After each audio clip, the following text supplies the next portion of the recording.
C'est une expérience qu'on mène ici à Niolon, dans la calanque de Niolon. On est sur un des premiers sites qui a été reconstitué. C'est-à-dire que les amphores ont été trouvées à l'époque par le commandant Cousteau, pas très loin d'ici.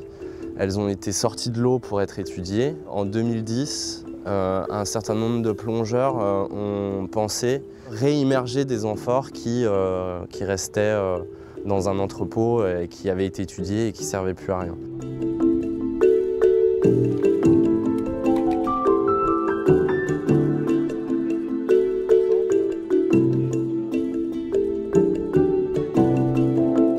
Ici, on est venu modéliser ce champ d'amphores pour encore en extraire un modèle 3D qui servira à mieux comprendre le site, à mieux faire de la pédagogie autour des besoins scientifiques.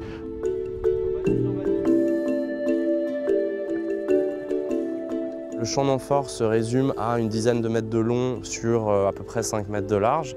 Il a été installé à entre 12 et 13 mètres de profondeur à côté d'un champ de Posidonie et sur un fond de sable.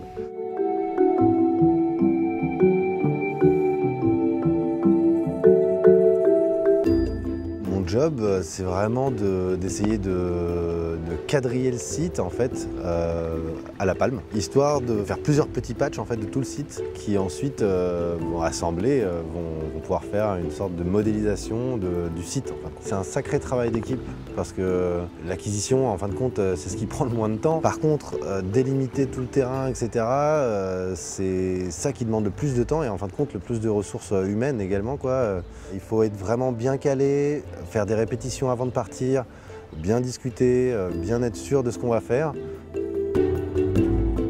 Nous, on joue dans 15, 20 mètres, 30 mètres, 40 mètres d'eau. Il faut être maniable en fait, on va pas très profond. Le but, c'est justement de pouvoir accéder là où un gros bateau ne peut pas accéder, quoi. La Fondation a souhaité avoir une équipe technique de terrain très innovante avec des robots, des ROV, des outils de photogrammétrie.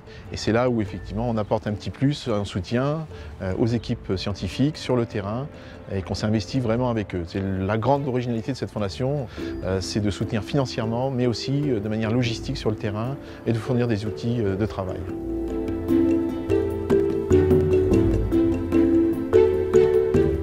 Pour le grand public, ça reste, même s'il a été reconstitué, même s'il est accessible à la plupart des plongeurs, ça reste quelque chose qui est en mer, sous l'eau, qu'on ne voit pas depuis la Terre.